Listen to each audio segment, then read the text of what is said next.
A gente vai agora falar um pouquinho sobre cenário internacional, especificamente sobre eleições nos Estados Unidos. Para começo, depois a gente desenvolve para outros temas.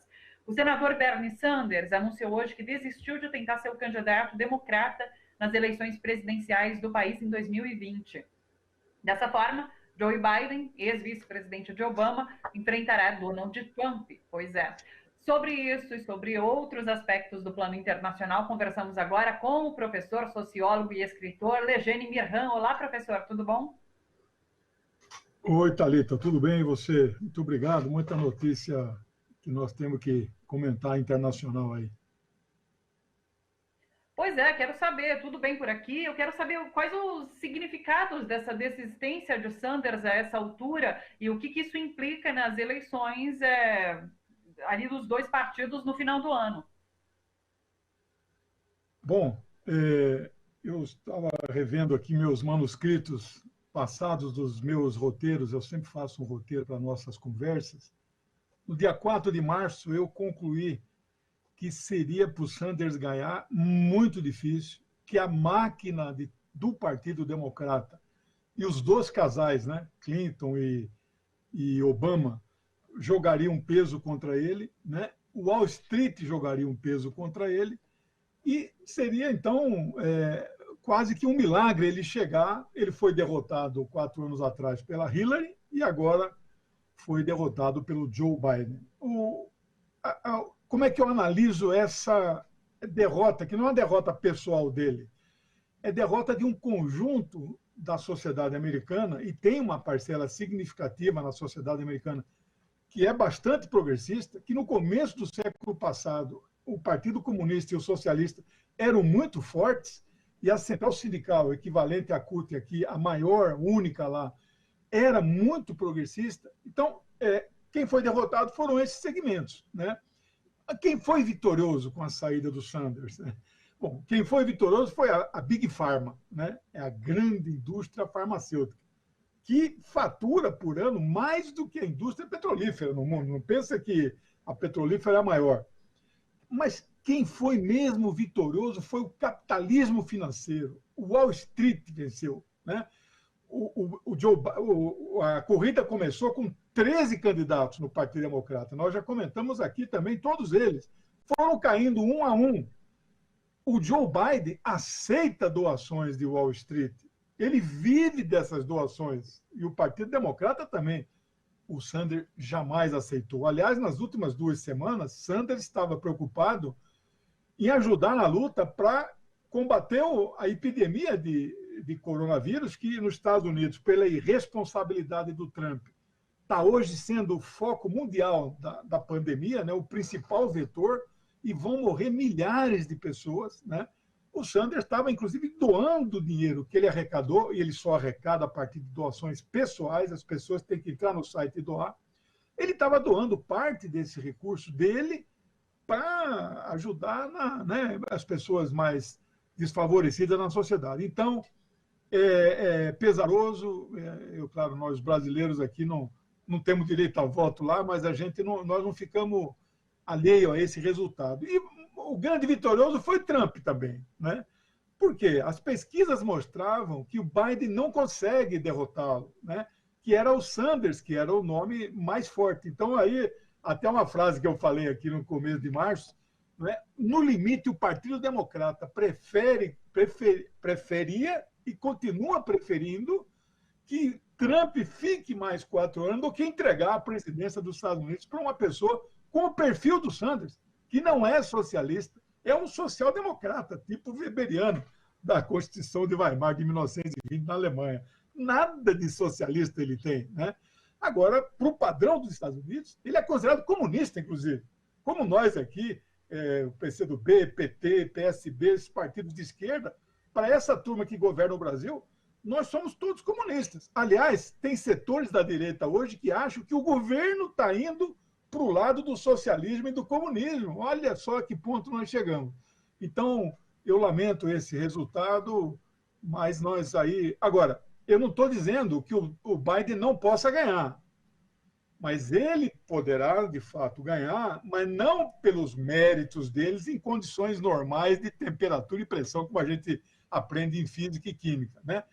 Ele poderá ganhar, como ganhou o Bolsonaro no segundo turno, por uma campanha, não porque a turma que votou nele gostava dele, mas para evitar que o outro ganhasse, né? Como nós, de modo geral, o centro e a esquerda votaram no Macron na França, para evitar que a extrema-direita da Marine Le Pen ganhasse, é possível que isso se repita nos Estados Unidos. É evidente que eu acho que o eleitor mais consciente do Bernie Sanders jamais vai votar em Trump e aí vai votar útil, né, no Joe Biden. Então é possível. Acho que o Trump vai chegar desgastado. Inclusive, já falando em outros temas que você mencionou aí, você vê, em plena guerra contra o coronavírus, o Trump está querendo invadir, derrubar o Maduro na Venezuela, está falando grosso contra a Venezuela, e o Brasil caindo nessa, inclusive, dando todo o apoio para agredir e derrubar um governo constitucionalmente eleito com 67% dos votos válidos, né, que é o Nicolás Maduro. Então, você veja, é uma situação... Ele precisa de uma guerra. Um presidente dos Estados Unidos precisa de uma guerra. Ele estava fazendo a guerra contra o vírus, mas não estava sendo suficiente. Ele precisa, então, radicalizar o discurso contra a Venezuela, e está fazendo isso.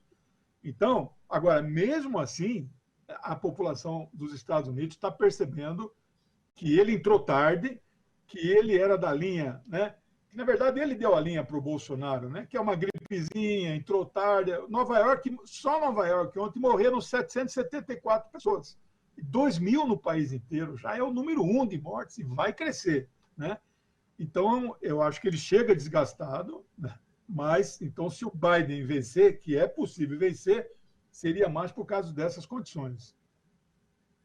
Professor, eu queria aproveitar que você está falando sobre Estados Unidos e pegar o gancho lá da China, que anunciou no começo da semana que não vai comprar soja do Brasil por questões de segurança e vai passar a comprar dos Estados Unidos. Como interpretar essa movimentação?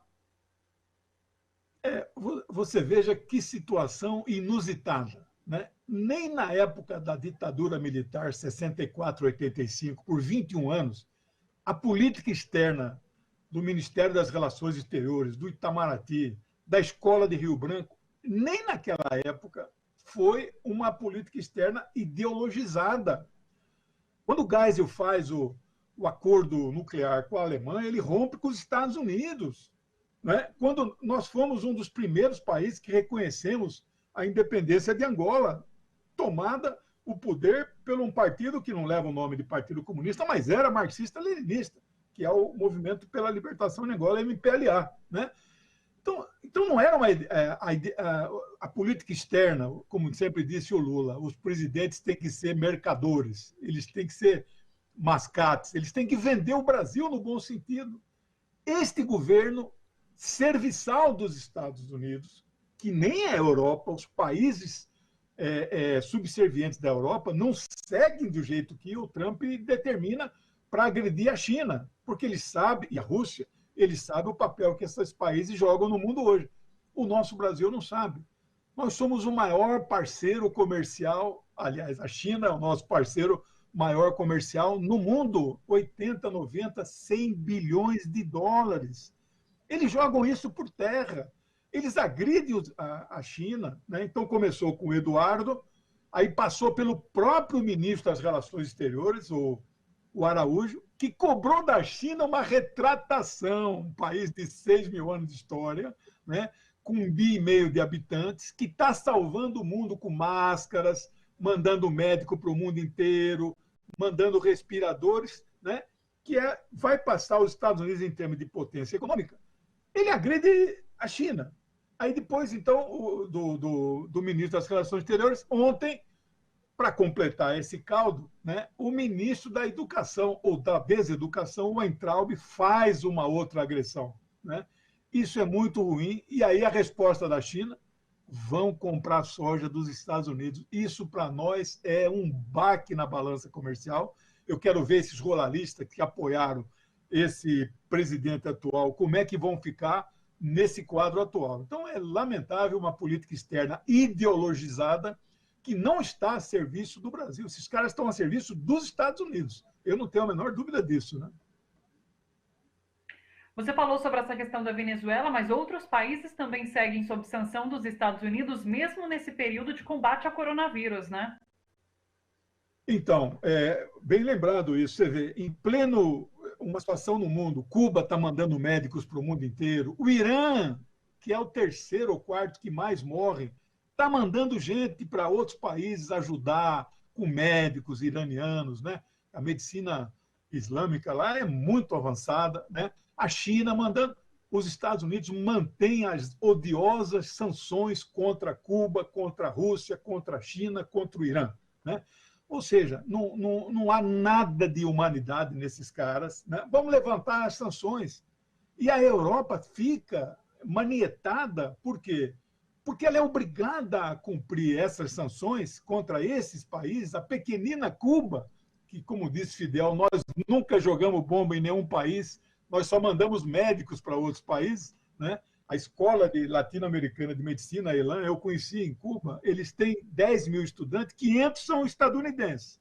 Estudam em Cuba, americanos, norte-americanos, estudam de graça para voltar para os Estados Unidos para trabalhar na periferia das cidades que tem muito pobre lá. Então, esses países estão sob sanções. Cuba não pôde receber um navio semana passada para tratar dos doentes, porque não podia atracar por causa dessa famigerada lei Helmut-Burns, que é uma lei que fere o direito internacional, é uma lei extraterritorial. Os Estados Unidos não podem fazer leis que valem no mundo inteiro, só pode valer no continente, no país deles. E essa lei diz que qualquer país, qualquer navio de qualquer bandeira do país que atracar em Cuba não pode comercializar com os Estados Unidos. Olha a força dos caras. E a Europa não pode cumprir por quê? Eles têm o chamado mecanismo SWIFT, que é uma sigla em inglês bastante grande, mas que quer dizer o seguinte: todas as transações internacionais, se não forem feitas por esse mecanismo, elas não se viabilizam. Como é que a Europa rompe com isso? Aí, felizmente, eu quero dar uma boa notícia aqui. Semana passada foi feita a primeira operação pelo Instex. É um mecanismo de movimentação de valores internacionais que não segue o SWIFT, que é feito pela Europa para poder quebrar as sanções contra o Irã. Então, semana passada, pela primeira vez, um lote de petróleo foi negociado em moeda iraniana e em moeda da Europa, que é o euro. Esperamos que isso seja um sinal aí que possa abrir para esse mundo novo pós-pandemia que nós falamos semana passada. Muito obrigado. Nós conversamos sobre o cenário internacional, mas já inclusive acertamos com o professor Legene para ainda essa semana a gente falar sobre cenário nacional com ele. Então, nos próximos dias ele volta para dar um panorama sobre cenário nacional em relação a pesquisas que têm sido feitas sobre popularidade de Bolsonaro e de ministros. Vamos falar sobre a crise econômica e crise na saúde. Então, durante essa semana a gente ainda volta a se encontrar, professora. Muito obrigada por hoje e até logo. Obrigado, um abraço.